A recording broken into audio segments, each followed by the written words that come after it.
Ako naman tayo sa mga ugali nating mga Pilipino. Of course, Pilipino ako, kasama ako dyan ha.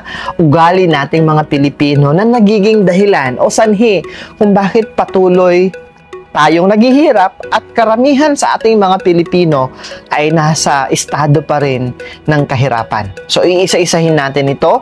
Tingnan nyo po kung sasang-ayon ba kayo.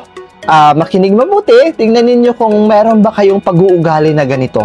Kasi kung meron kayong pag-uugali na ganito o ang mga mahal ninyo sa buhay, anak ninyo, asawa ninyo, kapatid ninyo, ganyan ang pag-uugali. You can be the person, the reason para sabihan sila, mapagsabihan sila, maging wake-up call sa kanila na yung ugali mo na yan ay ang nagiging dahilan kung bakit ikaw ay patuloy na naghihirap. Unang-una na ugali ng karamihan sa ating mga Pilipino ay ang pagiging tamad. Whether you are going to accept it or not, wala naman kasing magnanakaw na aamin na nagnanakaw siya, di ba?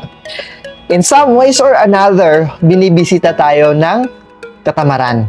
Pero ibang-iba kung ang katamaran na yan ay pag-uugali na talaga.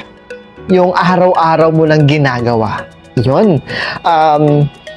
Paano natin magagawan ng paraan na maiiwasan natin itong katamaran na ito?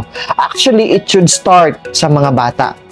Kayong mga magulang or tayong mga magulang ang may malaking factor na maiiwasan ng mga bata ang pagiging tamad. Unang-una, from the very time na gigising sila sa umaga, kung naituro natin sa kanila na sila mismo ang magliligpit ng kanilang pinagkahigaan kung saan sila natulog, at by the time na babangon sila, naliligpit nila ito, that itself is actually a milestone. Turuan natin ang mga bata na kung pagkatapos nilang maglaro ay matututo silang magligpit ng mga laruan nila. Kasi sa murang isipan, sa murang edad na yan, ay maiiwasan natin na lalaki sila na tamad. Turuan natin ang mga bata na gumawa ng mga gawaing bahay.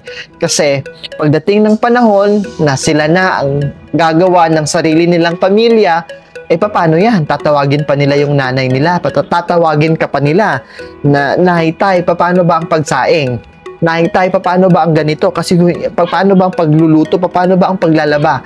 Kasi hindi nyo naturuan. And